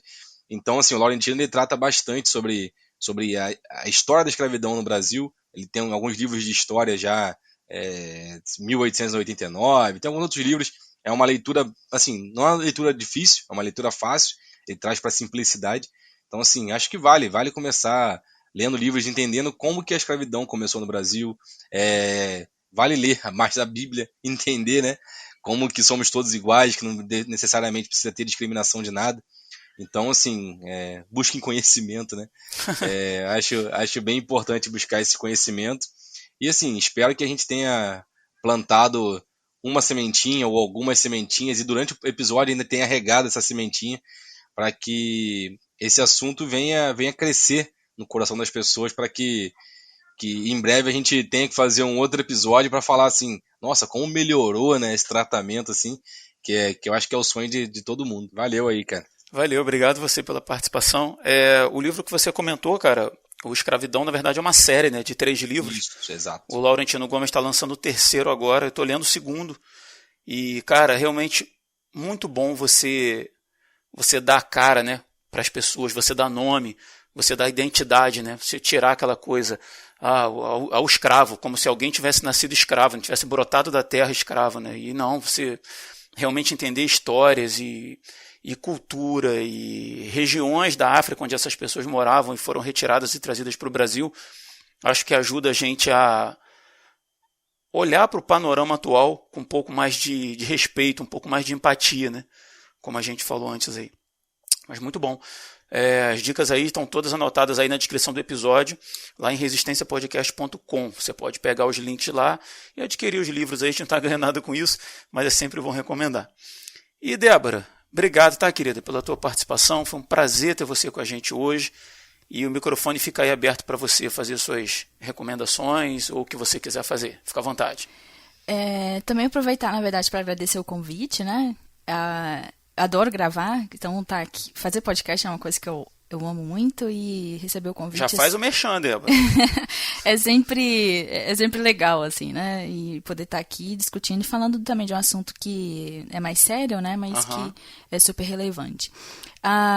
Então eu vou falar também, né? Então aproveitar para fazer o jabazinho, né? Sim. Eu sou lá... Quem quiser ouvir mais da voz da Débora, aonde que as pessoas procuram aí, né? As pessoas podem então procurar lá pelo Super Pocket Show, né? Que é o podcast que eu tô junto com o meu marido, o Edu. E a gente, na verdade, fala de... É menos sério, né? Assim, então a gente tenta falar de coisas mais leves e tal, mas... O pessoal pode procurar lá se estiver querendo ouvir alguma coisa mais... Não é só para descontrair, pode procurar a gente. E às vezes eu tô participando de um ou outro podcast aí de alguns amigos, falando de cultura pop principalmente, né? Falando de filmes, séries, e aí o pessoal pode procurar que vai achar aí os episódios. As minhas dicas, então, em relação ao nosso assunto, né? Eu acho que eu já citei o Pequeno Manual Antirracista, é um livreto, ele é muito pequenininho, né? Da Djamila Ribeiro, ele é bem direto, eu acho que ele dá um panorama, né? Geral, assim, dessa questão aqui no país e dando essas dicas práticas, né, do que a gente pode fazer. Legal. E o outro livro, né, eu inclusive estou com ele aqui nas minhas mãos, que eu acho que ele também é uma leitura que é muito tranquila, né, eu acho que de ser feita, é o Racismo Estrutural, né, do Silva Almeida, né, o Dr. Silva Almeida, e que aí ele dá um panorama de todos esses conceitos que eu dei, dessas diferenças do que é preconceito e do racismo. Ele é um advogado, né, e tem várias outras formações, e ele vai dando essas diferenças, né, entre esses conceitos. Ele vai falando, vai dando, né, um resumo dessa concepção do racismo ao longo do tempo, o quanto que o racismo está presente nas instituições, em como a economia ela funciona, nas relações, né, e pensando principalmente nesse contexto, né, brasileiro, nosso contexto. E eu acho que é uma leitura que é super relevante ser feita, né? Então, racismo estrutural, né? E ele vai, então, dando toda essa ideia e aquilo que eu falei, né, dessa complexidade, né, e a profundeza, digamos assim, do racismo, das suas raízes, né, então acho que vale muito a pena ler. E eu não posso deixar, né, de não falar de podcast, né, eu vou falar de um episódio. Tô falando muita coisa, né, mas como vai ficar na descrição, acho que vai ficar mais fácil, né. Um episódio que eu gravei junto com um amigo meu, né, o Cláudio Pereira, lá do Conteúdo Concreto, né, é uma parceria da Rádio UERJ e com a gente lá do Sala da CUT. E aí é um episódio falando sobre transição capilar, né? E como que isso tem a ver com a questão da identidade da mulher negra, né? E eu acho que acho que vale a pena. E aí eu conto a minha história, tem minha irmã também falando sua experiência e outras mulheres falando dessa questão capilar, né? O que significa, né? Em termos identitários. E eu acho que vale a pena conferir, né? Então é o Conteúdo Concreto número 35, falando sobre transição capilar, né? Transição capilar, para quem não entende, essa é você sair desse cabelo que a gente usa quimicamente e manter o natural, né? É um período, esse período entre, né, deixar o cabelo crescer, né, seu cabelo natural crescer, e é dado esse nome transição capilar. E um podcast que eu gosto bastante é o Vidas Negras, né? Ele é produzido pela Rádio Novelo, né? E é o Tiago que vai narrando e vai contando a história de pessoas negras, né? E eu acho que é importante porque muitas dessas pessoas a gente não conhece o histórico delas, né? E tiveram uma importância para a sociedade como um todo, para as pessoas negras, né? Para pensar a negritude como um todo, né? E eu acho que vale a pena, né, o pessoal conferir, ver algum dos nomes que aparecem ali, que é bem provável que algum ali você não tinha ouvido falar e que tem uma importância talvez para a música, né, para pensar o direito e uma série de coisas que eu acho que vale a pena. E o nome do podcast, repetindo, é Vidas Negras. Muito bom. Débora, obrigado mais uma vez, tá? Pelo teu tempo, pela tua participação. Foi um prazer ter você com a gente. Eu vou deixar algumas recomendações aqui. Há um tempo atrás eu ouvi um podcast cujo tema era a religião cristã e o racismo.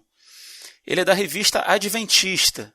E pesquisando sobre o tema, um tempo atrás, assim, estava querendo ouvir um podcast sobre o tema, achei esse aqui. Eles estão recomendando 2 autores que não vou me lembrar o nome agora, mas foram convidados para tratar sobre o tema, e eu achei muito legal, muito relevante, e a religião cristã e o racismo. E como o Luan recomendou a série do Laurentino Gomes, que eu também iria recomendar, eu vou trazer uma outra recomendação que eu achei assim, um livro curioso. Se chama Escravos, a vida e o cotidiano de 28 brasileiros esquecidos pela história. É do Leandro Narlock, narrando casos de pessoas escravizadas que viveram situações assim, bem específicas no período da escravidão.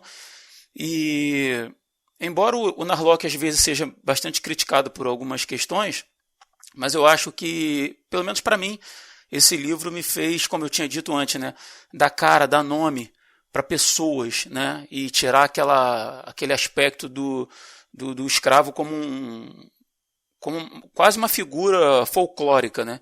E aqui ele lida com pessoas, com nomes, sobrenomes e fatos, né, históricos. Então, assim, eu achei muito interessante Escravos, a vida e o cotidiano de 28 brasileiros esquecidos pela história. Fica aí minha recomendação. Queria agradecer a você que ficou até o final com a gente, até o final desse podcast. Muito obrigado por emprestar seus ouvidos para a gente. E nos ajude. Como? Com dinheiro, com notebooks, microfones, não. Nos ajude compartilhando esse episódio. Compartilhe, porque esse podcast pode chegar ao ouvido de pessoas que estejam realmente precisando de ouvir o que a gente conversou aqui. Você pode fazer a diferença. Você pode permitir que Deus chegue ao coração dessas pessoas. Porque a gente faz aqui em off antes da gente começar a gravar, mas a gente sempre ora. A gente não começa o Resistência Podcast sem orar e pedir a Deus para que Ele leve esse podcast aonde Ele quiser, que faça ele chegar aos ouvidos de quem Ele quiser. E eu tenho recebido um feedback bacana ao longo dos anos em relação a isso, e acredito mesmo nesse ministério, e acredito que Deus use pessoas. Então se permita ser usado por Deus e ser um objeto para levar bênção para outras pessoas. Então assim, se você gostou, se o que a gente falou aqui você achou que foi próprio, foi bom para você, nos ajude compartilhando, tá bom? É o que eu te peço. E no mais é isso, a gente vai ficando por aqui e até o próximo dia 20. Eu sou Rodrigo Oliveira.